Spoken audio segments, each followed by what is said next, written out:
Welcome back to Get Well Acadiana with Dr. Kevin. Thank you so much for joining us on the show today.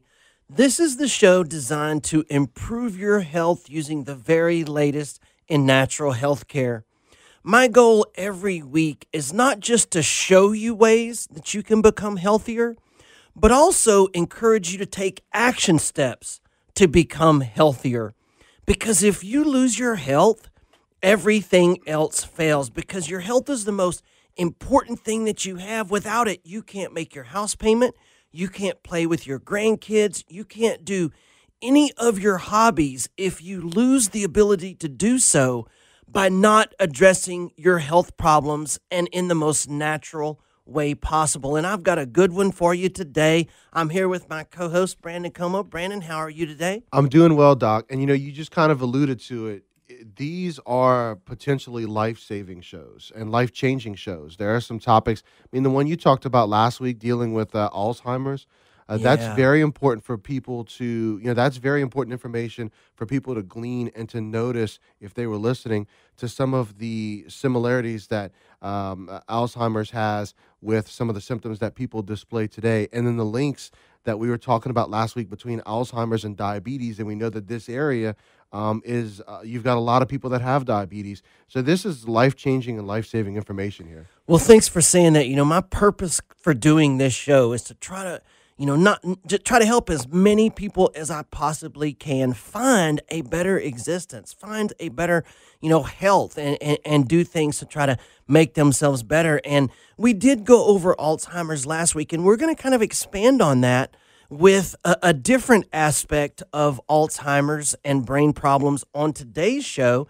And it's something that we didn't have time to talk about last week, and that is iron in your body and iron balancing. Iron is one of the most overlooked issues in healthcare. It's one of the most overlooked problems in the body today.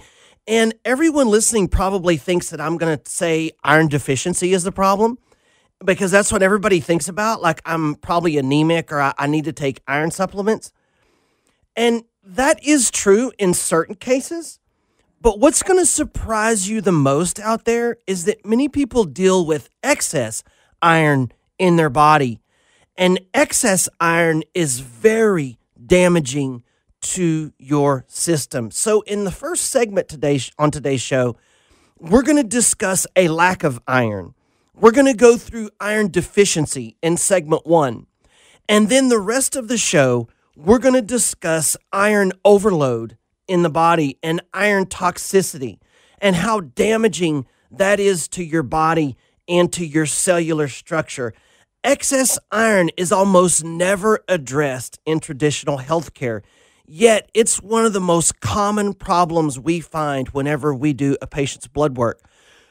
Brandon, for every one patient we find with anemia, with iron deficiency, we probably find 8 that have excess iron. So, I know you're going to get into it, but how do you think we're taking in too much iron?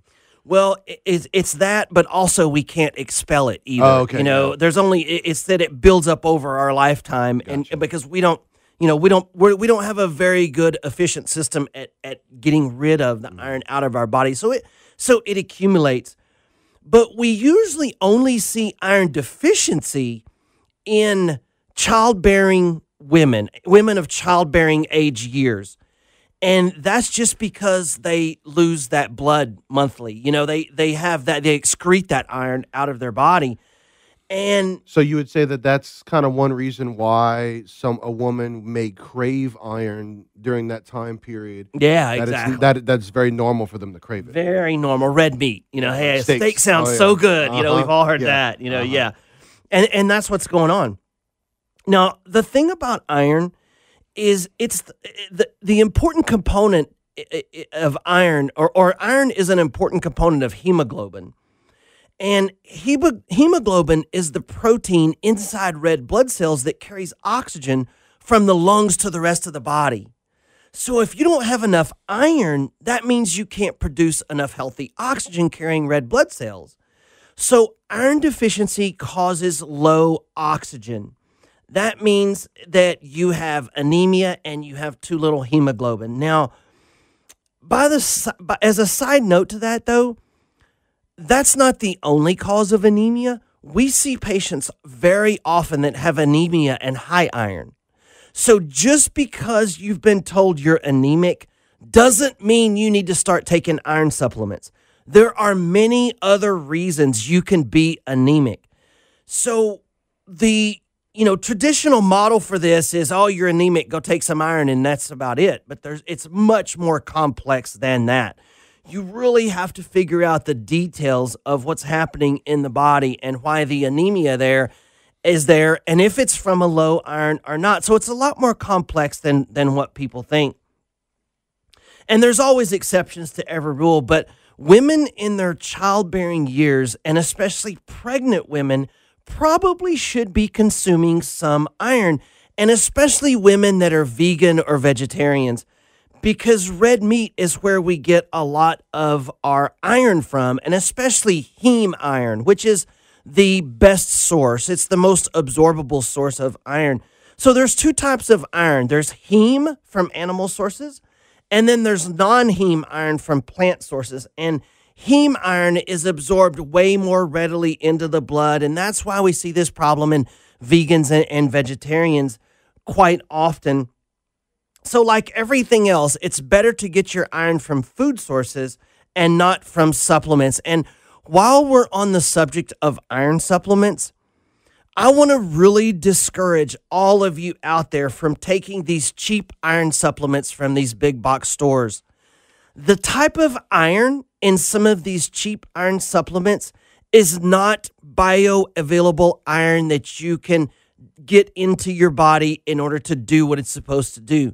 This is a very toxic form of iron. It's the type of iron that they pull out of the mine to make steel with. It's not bioavailable type of iron that can be absorbed into your body. So it's way better to get it from foods. And if you can't get it from foods, you want to at least get a really high quality supplement. And a lot of times people ask me about brand names on supplements. And honestly, in most cases, you get what you pay for with supplements. If you look at 2 bottles of iron there, and one of them's $4 and one of them's $20, you're probably going to get a lot more out of the $20 one than you are the $4 one. It's probably cheap, unavailable iron that's not going to do you any good. And that's not just iron. That's pretty much with all supplements. You pretty much get what you pay for.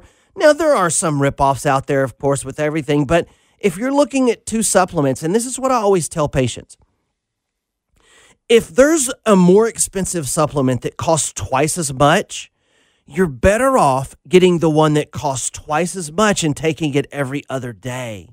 That just made it the same cost because your body's going to pull what it needs out of there at every other day, as opposed to taking something cheap that's unavailable, that's toxic to your body, and taking that every day.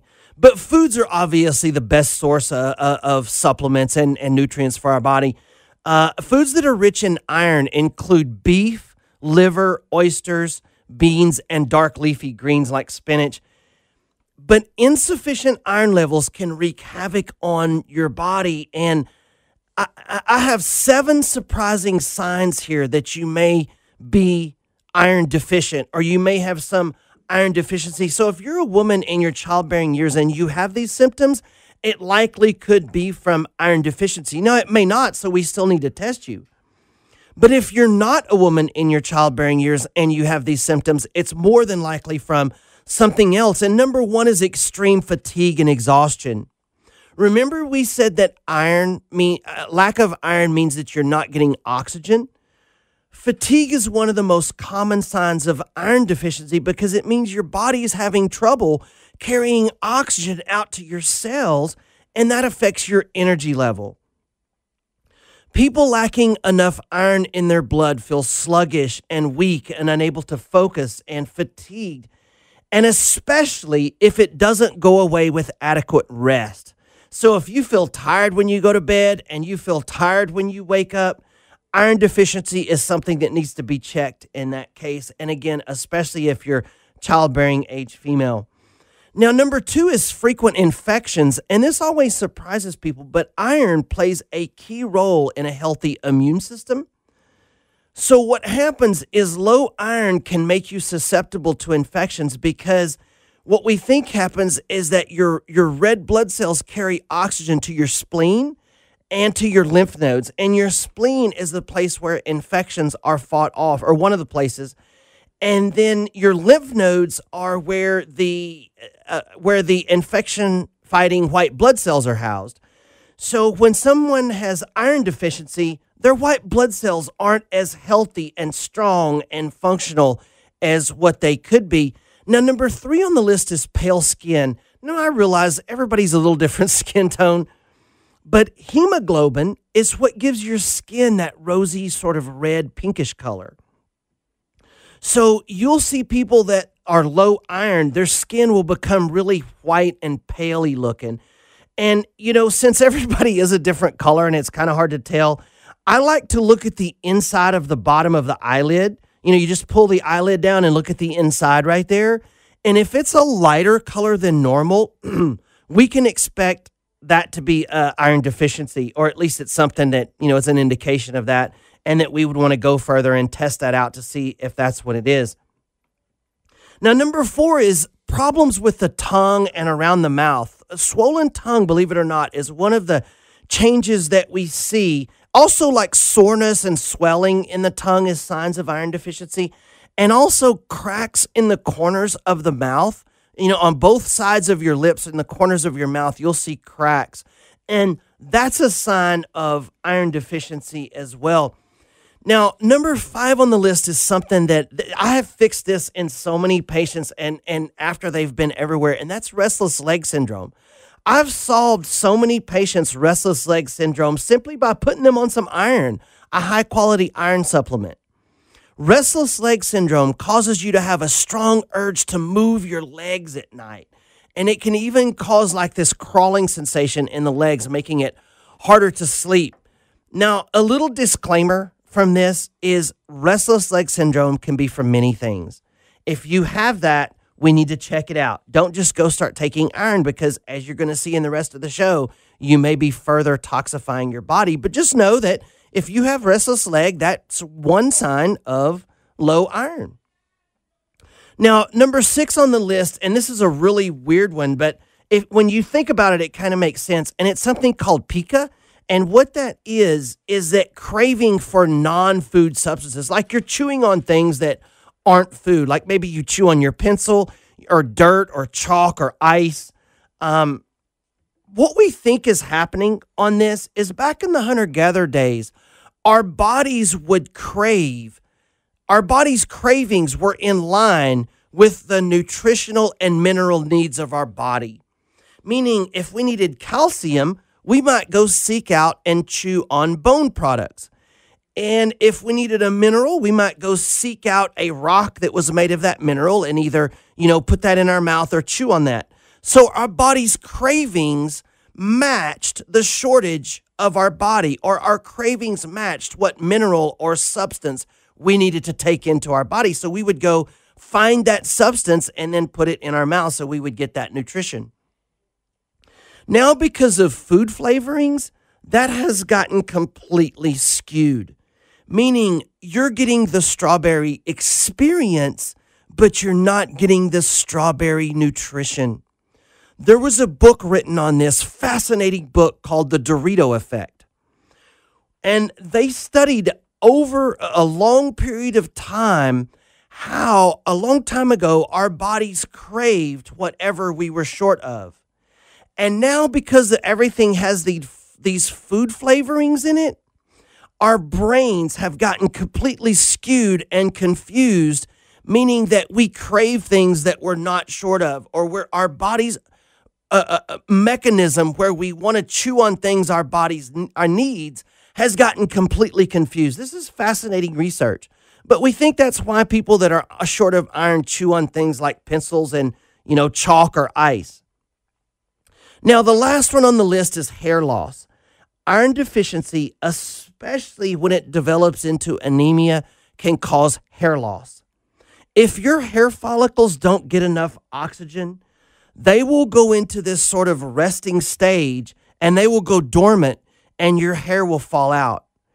And it doesn't grow back until the anemia is fixed. And the neat thing about this, though, is when you fix the anemia, it does grow back. I've taken a lot of men and women with that their hair was falling out, and you check their iron, you get that straightened out, and it grows back. And so that's always a happy day for them whenever that happens. But if you're experiencing any of these symptoms, you may need to get your iron evaluated. Now, you may also need to have it evaluated more thoroughly than what has been done in the past. Our lab checks way more than just your standard medical test does whenever it comes to iron.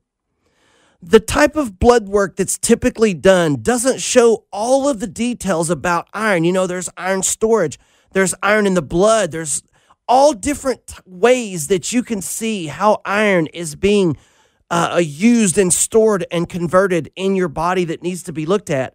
Our iron panel is 6 different individual markers for iron because you really want to know the whole story instead of just checking one marker and saying everything's fine there. Guys, this iron problem is something that is overlooked a lot of times, and it really, really needs to be determined and figured out and really looked at in every way that we can. Because as you're going to see, if you have excess iron in your body or you have an iron shortage, it can be very damaging to your body. So I don't think enough is being done whenever it comes to balancing iron in the body in healthcare today.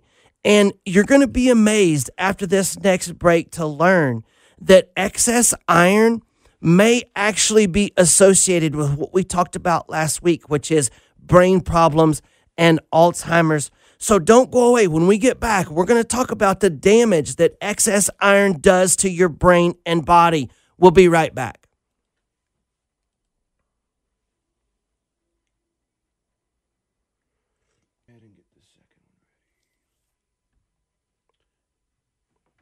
Welcome back to Get Well Acadiana with Dr. Kevin. We're discussing iron in the body today. And in the previous segment, we discussed iron deficiency.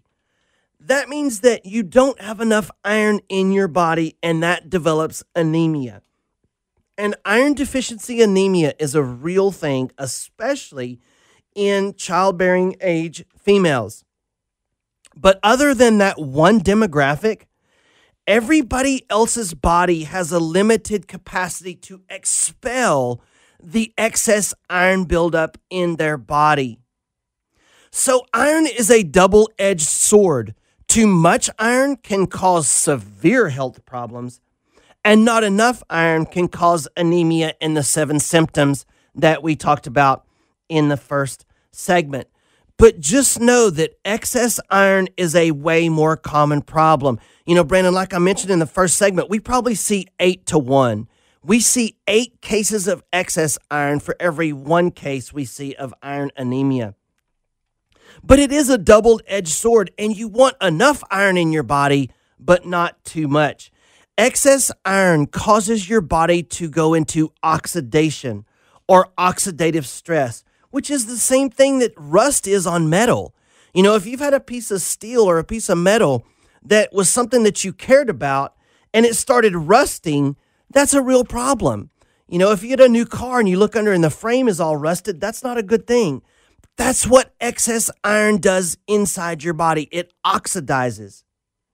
So your body has a limited capacity to excrete iron out of your body, which builds up over your lifetime. And this is why we see this so common in men, number one, and middle age and above, you know, middle-aged and older men, because it's built up their whole body. And we've been taking so much iron in and unable to excrete enough of it over our life, so it builds up.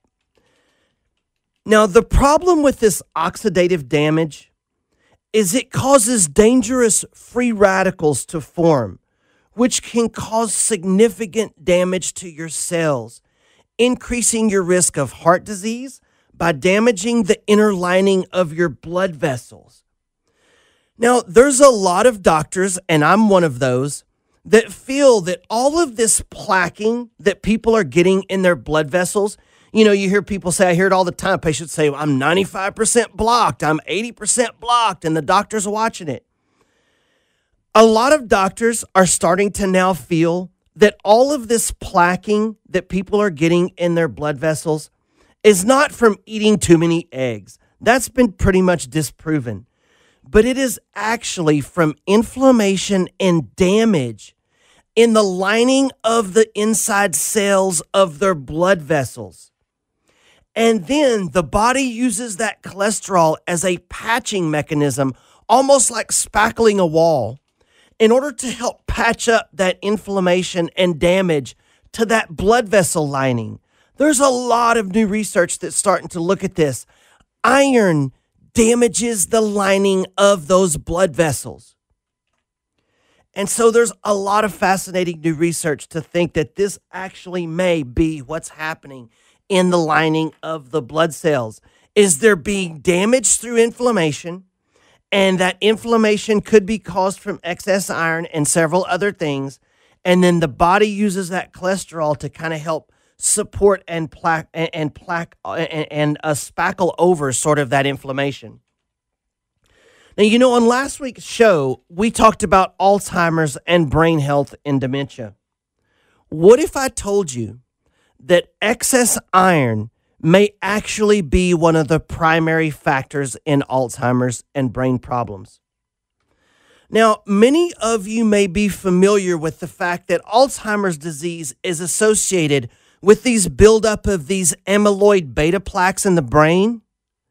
I know most of you have probably heard that before. Brandon, have you heard that before? No, I had not actually. So there's something that they've looked at for the last 20 or 30 years talking about these buildup of these beta plaques, amyloid beta plaques in the brain in Alzheimer's. And the newer research has found something called neurofibrillary tangles. So they're looking at Alzheimer's and trying to figure out what brain changes they see, like on testing. Now, according to some recent research from the Netherlands, buildup of iron actually causes a rusting effect in the brain, which plays an important role in Alzheimer's patients. And according to the authors of this study, this iron accumulation within the brain around these amyloid beta plaques and these neurofibrillary tangles may actually be the larger problem. The author went on to state that iron constitutes a major source of toxicity in the Alzheimer's patient's brain. So the reason that I brought that up is because if any of you guys out there have a family member with Alzheimer's, you've probably heard of these plaques in the brain. And you may have even heard of the newer thing they're starting to talk about, which is these neurofibrillary tangles. Well, iron is what's kind of involved in the making of all of those. Now, we think this is happening because these amyloid beta plaquing is converting ferric acid, which is okay in your body, to ferrous acid, which is the catalyst for generating toxic free radicals. So what I mean by all of that is that iron is associated with Alzheimer's, and it's making and being intricately involved, having too much iron being intricately involved in the buildup of these plaquing in the Alzheimer's patient's brain. So I don't want to get too far down in the weeds with all that with you guys on the radio. Some of this stuff's hard to explain, but just know that iron toxicity of the brain is what is being shown to be one of the causes of Alzheimer's and dementia and all these other brain health problems. And listen, this is not even the first time scientists have noted a link between excess iron and Alzheimer's. All the way back to 2012, animal research suggested a link between high iron levels and these amyloid beta accumulations. And listen to this, and Brandon, this kind of stuff drives me crazy. When the iron levels in the blood were reduced, these amyloid betas reverted back to normal. So in other words, they took mice and they took the excess iron out of their body and their brains went back to normal. And interestingly enough, this is one of those times where they're doing research and they're just about to come up with this major breakthrough where natural health care could help something, and it vanishes. A simple iron chelator, or simply drawing some blood out of the patient. But since they can't really carry that into the pharmaceutical industry who's paying for the research, it just vaporizes. Can you imagine simply getting the excess iron out of the brain of these amyloid plaques and they revert back to normal? They knew that in 2012. What happened to that research? Who shelved that? Remember last week I said that a quarter of the U.S. population could have Alzheimer's by 2050? And they knew back in 2012 that you could remove excess iron and these amyloid plaques would revert back to normal? Like, where is this research gone? In 2013, UCLA researchers found that Alzheimer's patients tend to have iron in their hippocampus, which is part of their brain, and that the iron is responsible for the damage seen in these areas. So in 2013, UCLA researchers started looking at iron and damage to the brain. According to the statements by these UCLA researchers and the findings that were published, this is in the Journal of Alzheimer's Disease. They stated that the damage that eventually results in the clinical signs of Alzheimer's really begins with iron destruction of the fatty coating around the brain's nerve fibers. In 2013, these UCLA researchers said that iron starts Alzheimer's disease. Where's that research gone? So they're seeing that Alzheimer's disease really is iron toxicity. And like I said, by 2050, a quarter of the U.S. population could have this. Why isn't anyone else talking about the role of iron in this terrible disease? I just don't understand that. In 2015, a study showed that patients with higher iron levels deteriorated earlier and faster than those with low iron levels. Research published just last year in the Journal of AMA Neurology identified brain iron load in the pathogenic mechanism for Alzheimer's disease and again leaned to iron overload as the greatest risk to cause the genetic mutation seen in Alzheimer's disease.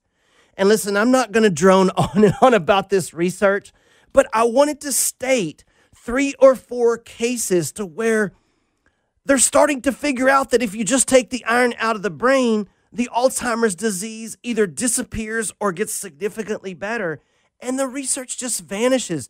This kind of stuff is so frustrating to me being in natural health care. Now, how do you think iron connects to depression, anxiety, bipolar disorder, all of these mood swings and brain fog and all these other things? Now, after this next break, I'm going to tell you how iron may actually be damaging other parts of your body other than your brain. But remember, all of this excess research on iron you've never heard of. I guess because it's just super simple to fix. Don't go away. We'll be right back.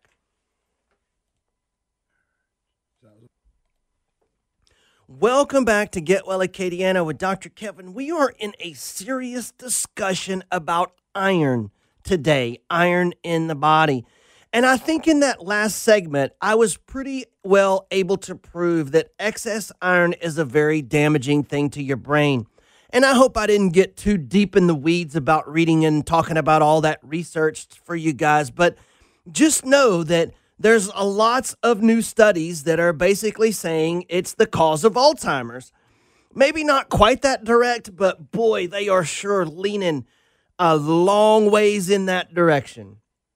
Now, in this segment, I would like to prove to you that excess iron damage also happens in other parts of your body as well. And I'm going to start with one of the most important, and that is your liver. Your liver only weighs about 3 pounds, but it's associated with over 500 essential tasks in your body to maintain optimal health. In addition to filtering your blood, your liver also helps you break down and digest fats. Your liver also produces cholesterol. It stores and releases blood sugar. It's needed to regulate blood clotting, and it breaks down and metabolizes chemicals and harmful substances. I mean, your liver is critically important to the rest of your body. Now, most people don't know this, Brandon, but this is interesting. Your liver is the only organ in your body that has the ability to regenerate. So if you take a mouse and you cut 2/3 of their liver off, the tissue will regrow to normal size in 7 days. Most people don't realize that. In humans, as long as 25% of the healthy tissue remains in the liver, it regrows without any loss of function in just several weeks. Most people don't know that, but here's the problem. It's the 25% of the healthy part. You know, most people have so damaged and polluted our livers that there's not 25% healthy anymore.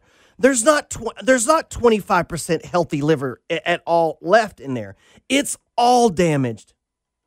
And you guys have heard me talk a lot about liver damage on the show and how all of these environmental pollutants and toxins and chemicals that we're exposed to in today's world is damaging our liver and causing all kinds of health problems. So I'm not going to drone on too much about it today, but doctors are starting to diagnose patients with something called fatty liver.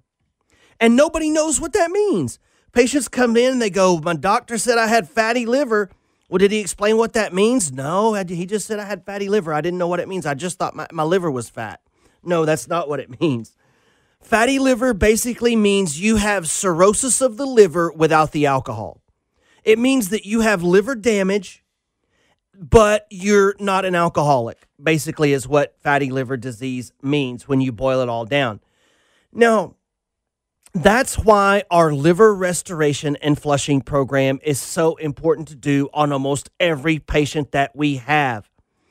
The 3 liver enzymes are AST, ALT, and GGT. And in our blood panel, we look at all 3 liver enzymes plus several other markers to determine the health of someone's liver. Most traditional blood panels only check the first 2, AST and ALT. Many times they don't look at GGT. But it's one of the most important predictors of all causes of mortality. What I mean by that is if your GGT is elevated, your risk of dying goes up. It doesn't matter from what, your risk of dying just goes up from all sources. Now, this is also the liver enzyme correlated with iron toxicity. So why we don't look at GGT enzyme as a standard part of medical testing, I don't understand, because when GGT is elevated, that patient has a greater risk of dying, period. So we need to know that and figure out what's causing that GGT to go up. And we see that all the time. Because when you have excess iron, that causes the formation of excess free radicals. And free radicals are very damaging to your DNA structure. And what happens when you damage your DNA structure? What do they call that when your DNA structure is damaged? They call that cancer. When your DNA goes haywire, that's what happens when, tumors are formed. So iron overload accelerates every major disease that we know of. And unfortunately, few doctors understand the molecular biology of this reaction, which is why iron overload is so frequently overlooked. They don't really understand how this oxidative damage damages your DNA and damages your liver and your brain. But it's very important that iron overload is something that we look at because it damages your body in a very severe way.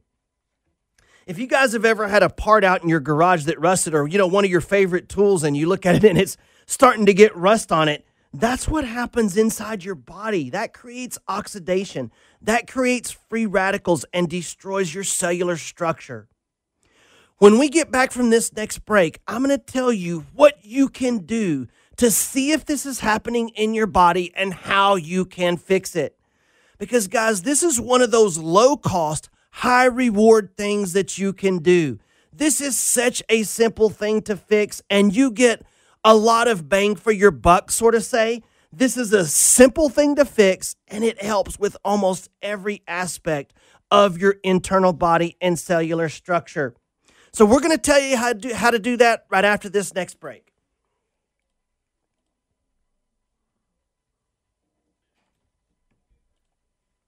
Welcome back to Get Well Acadiana with Dr. Kevin. Thank you so much for joining me on the show today. I hope this show has been a real eye-opener about how damaging iron can be inside of your body. It creates rust. It creates free radical damage to all of your tissues, including your brain and the lining of your blood vessels and your liver and the rest of your body as well.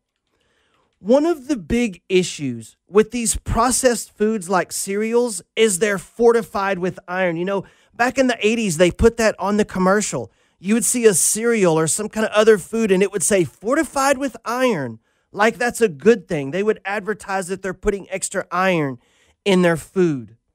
The type of iron that they fortify with these foods with is the cheap bio-unavailable iron. We need to stop doing that. Now, there are some really simple lab tests we can do to determine what your iron overload is or if it's there at all. And if it is, like I mentioned in that last segment, we have about 6 markers we look at for iron. We have those liver enzymes we talked about. We have these ideal or what we call optimal ranges that we would like to see your numbers on blood work. One of the problems with blood work is they use these huge ranges to say what's normal or not. And those ranges are too large many times. We want to know what your optimal level needs to be, not this huge box that they call normal to where you can still be really sick and still fit within normal. That's why a lot of times people are told, well, your blood work looks good, and the person feels terrible. That's because the ranges they use for normal blood work many times are way too broad. So if you do have iron present in your body, what we do about it? Well, number one is stop adding it. Stop eating these processed foods that are fortified with iron. Like I mentioned, this is the most harmful type of iron, and you don't need to do that. And if something says fortified with iron on it, skip it. Number 2 is try not to use black iron pots if you have elevated iron levels. And if you put acidic foods in it in an iron pot, it's even worse. And, you know, I used to do this myself. When I first found out how toxic Teflon pots were, I used to always recommend my patients use cast iron pots instead. Now I recommend these organic pans. They're PFAO free. And they're not cast iron either. You can find them. You'll see they're a green, non-toxic, but they still have a non-stick coating on them. You can find them at any big box store. And listen, I know in South Louisiana, we like our black pots, and that's okay. But just until we get the iron out of your body, you probably shouldn't be using those. The majority of you listening out there likely have excess iron going on, not a lack of iron. You know, like I said, it's usually 8 to 1. For every 1 case we find of iron shortage, we probably find 8 to 10 cases of iron excess or iron overload in the body. Also, lower your net carb intake and increase your healthy fats, and that will protect you from the oxidative process. So eating healthy fats will help protect you from the damage this excess iron is doing. Also, you should avoid iron-containing multivitamins and iron supplements and mineral supplements that contain iron. Unless you have a documented case of iron deficiency, you should not be taking extra iron supplements. Don't just think, oh, well, I'm a little tired. It's probably iron. I probably have anemia. I'm going to start taking it. That could be caused from many other things, and we really need to dive into the details and get that looked at.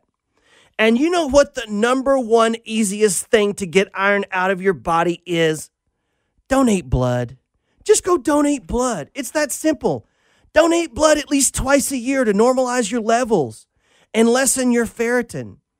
If your ferritin's over 200, you probably need a more aggressive donation schedule. But that's all you have to do is just go donate your blood. It's that simple. And there's also some great supplements out there for iron chelation. Chelation means removing metals from the body. We use chelation to get mercury out of the body, which is another huge problem. Different show, but another huge problem. We use chelation to remove heavy metals out of patients' body. a part of the detoxification process. But there are some special supplements that we use to chelate iron out of your tissues and out of the body and out of the brain to reduce this terrible oxidative damage that's occurring from this iron rusting inside your body. And then lastly is optimize your vitamin D levels, which is another thing that Americans have as a disaster level is everybody's very low on vitamin D. And again, different show, but vitamin D levels are just chronically low in America. And vitamin D will help you overcome some of this oxidative damage. Excess iron has been associated with cancer, heart disease, diabetes, heart arrhythmias, liver cirrhosis, and almost every other chronic disease out there. Every time they look at excess iron, they're finding more and more ways that this is harmful for your body. And the last thing I wanted to talk to you about, guys, today is the kids. You guys know these kids, working on kids and trying to get our children healthier and our young teens healthier is a big passion of mine.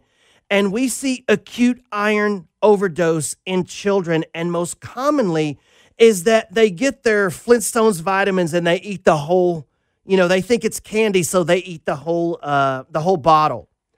Try to keep supplements out of reach of your children. And I don't think children need these cheap Flintstone multivitamins anyway. If you put some good things into their diet, give them some healthy fats and feed them, halfway decent, they shouldn't need these multivitamins because most of those are the cheapest possible products that you could possibly put in there anyway. And listen, I'm not picking on Flintstones. That's just the one that came to my mind. There's lots of chewable children's vitamins out there that are, not the best thing going. But right now, iron is creating oxidative stress, which is damaging your DNA. It's damaging your cellular structures, and it very well could be shortening your life. Excess iron is damaging our bodies, and it's damaging our brain. And the most frustrating thing about this is it's such an inexpensive thing to solve, and they've known about it and did nothing. They shelved it. They knew it helped, and they shelved it. We can test you for all these markers to see if you may have excess iron. And the pathway to ridding your body of that excess iron is very easy to do. Thank you so much for joining me on the show. My name is Dr. Kevin. My purpose for being here every Saturday morning is to try to help as many people as possible live a healthier life using totally natural solutions.